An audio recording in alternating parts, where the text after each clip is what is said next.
Greetings, YouTubians, and welcome back to Wayne Sharp World, where today we are taking a look at a knife that, in my opinion, has put ZT very much back on the map, and I think it's very safe to say that they are back with what they have in this box right here. It's actually not in the box, it's been in my pocket, it's right here. This is the ZT0044, and this guy right here may very well be dethroning the king.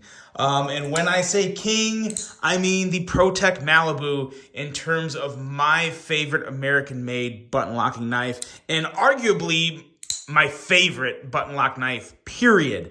A lot of it goes to the action. There's a lot of things that are going to factor into this. I'm going to go over all of it, try and make sense of everything. But first, I want to thank you guys for tuning in today. If you like what you see, do me a huge favor. Hit that subscribe button, follow along, and I will continue to bring you the content. Now let's take a look at some overall specs on this brand new banger from ZT right here. We have an overall length coming in at 7.55 inches, a blade length of 3.2 inches, and a blade thickness of 120 thousandths. S45VN on the blade steel of this guy, with a very beautiful, elegant drop point style blade, a flat grind with a handle length coming in at 4.35 inches, and a handle thickness right around 470 thousandths. One of the bigger differences with the 0044 as compared to like the Malibu is the handle material. That's going to affect the price as well. But this is titanium. This is not aluminum that you get on what is a lot of other knives these days. I mean, yes, titanium is still prevalent. It's still very much out there. But when it comes to ProTech, because I am directly comparing this with the ProTech Malibu, it is that good. So you really have to see where the differences are. That is a big one. The titanium handle is a big difference between the Malibu. As you can already see, a phenomenal button lock on this guy that we're going to talk more about here in just a second. User of left or right hand tip-up carry. Weight coming in at 3.38 ounces. Made in America over there in Oregon. And I believe it's Oregon. Washington? Oregon? No. I should know this. I'm almost positive. Yeah, Oregon. Good Lord. In Oregon. Price coming in, $340. Now, PSA here. This is going to be $340 at most places. I'm not going to name names, but there is a retailer or two out there charging more than that. So if you're paying more than $340 for this knife, you're paying too much. It should be $340 just about anywhere you look, minus a couple places. So if you go somewhere and you see $360, don't buy it. Go somewhere else, buy it for $340. I have a link below that will take you to a very good retailer with a $340 price tag. Now, let's do some size comparisons here. And let's bring in the big boys themselves here. And we're going to bring in the Malibu and the Mordax because that is a direct competition here. American-made button lock folders. Let's see how they stack up. Clearly very similar in size to the Mordax, and really just a little shorter than, or very much the same size as the Malibu, and a little behind the Mordax. The Mordax kind of has that big flare out at the bottom of the handle. But yes, very much in line with the Malibu right there. We'll throw a couple other on the table just in case you have never handled or experienced neither one of those ProTech knives. Here's a little more on the budgety side of things. This is the CGRP Pyrite Light, as well as the Civivi Conspirator. We're just trying to stick with the button lock theme here today. That's what we're aiming for. And as you can see, the Conspirator is a nice size knife. It's not much shorter than the Conspirator. This is a really, really good size knife.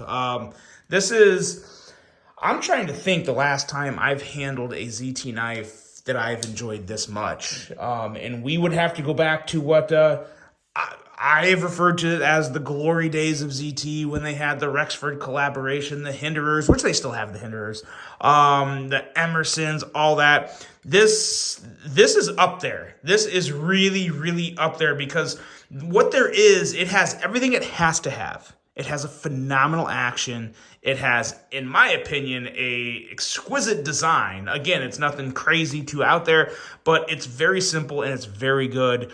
And it has this little bit of hints of details and improvements, little flares of popping color here and there, different pivots. So it does stand out, but it also stays simple. And I really like that, because when you're going to spend this much money on a knife, $340 is not chump change, especially when you're talking about a pocket knife. That's a good amount of money. But I got to say, I really feel like when you factor in everything here, premium steel, titanium handle material, made in America, perfect button lock action. It's hard to argue it. I mean, what are Malibus now? 260? I think 260 or 280. So yeah, I mean, not a crazy ton more, and you're getting titanium over aluminum. So again, that's a trade-off. This blade, again, not a whole lot to say about it in terms of anything really. It's just a really good drop point blade, nice swedge up there to give a little bit of extra of a visual element, and just a really, really nice size. And yeah, nothing wrong with this at all. This symbol up here indicates an in-house design from ZT, so they don't specifically name a designer, which is fine. No different than an in-house Civivi design or something like that. Yeah, it is just feeling very, very good in my hand. What I really like about the blade most, and you don't see this a whole lot nowadays, you still see it every once in a while, but the stonewashed flats and satin grind, I've always loved that. That's such a subtle but really good detail. It looks great on this knife, and especially when you're paying that extra, it's nice to have that.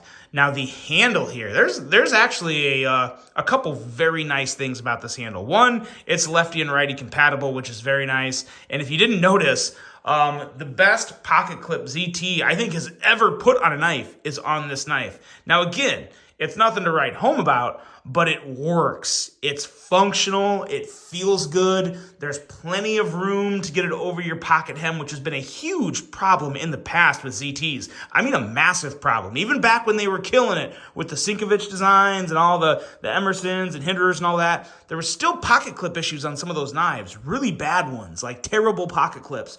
But not anymore. This pocket clip is good to go. And the screws are recessed, which is very important because the clip's not. Now, I don't mind the clip not being recessed only because it's left and right hand compatible. So I would rather just have the two holes here than have the clip recessed on this side, but then also have the countersinking over here in case you wanted to move the clip. So that's I'm okay with that trade-off. I'll take that. Because again, this is a very comfortable clip. It's very simple. Got that little bit of ZT branding. But other than that, it just works really well. I have no issues with it. And I have always had problems with ZT pocket clips in the past. Not anymore. So it's really nice to see that improvement made. The pivot up here, again, nothing crazy special, but it looks different. I mean, it looks different. I mean, every other pivot out there, or just about all of them, is just a regular circle that's either a screw or a stud or something like that. It's nothing crazy special. Again, this is not reinventing the wheel, but it's fresh. It looks different. I like it.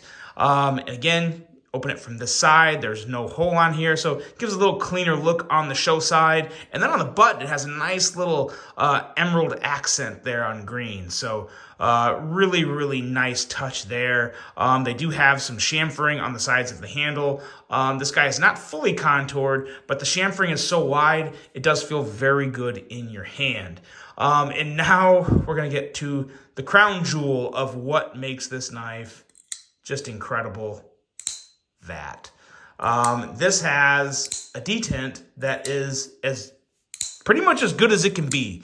It is super crisp, super clicky.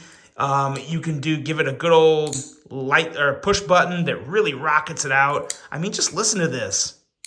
It's so good, very snappy. In my opinion, equally as satisfying as the Malibu. I can't say it's better than the Malibu because I really don't think that, but I think it's every bit as good. And this is the first time a bigger name, American-made or American-produced production knife is really giving the Malibu a run for its money.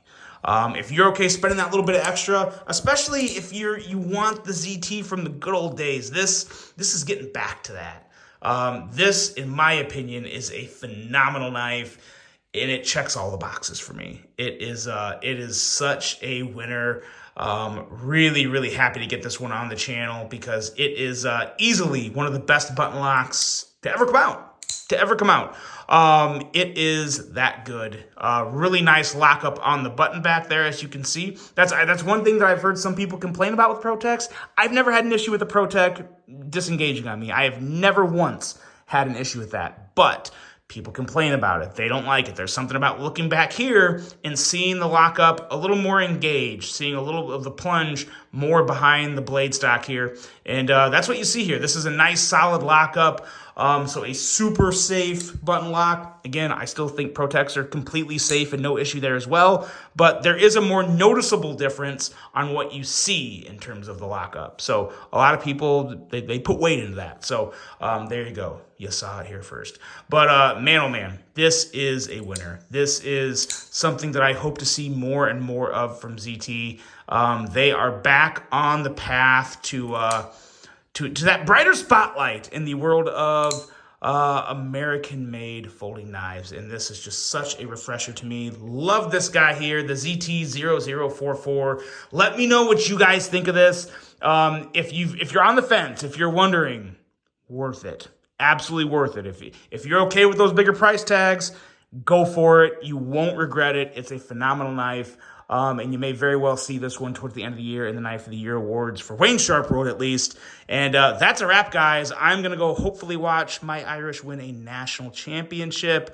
Let me know what you think of the ZT0044. If you're an Irish fan, give me a Go Irish in the comments. And that's it. I hope you guys enjoyed this one. Hope you have a great rest of your day. And until the next one, I'm out.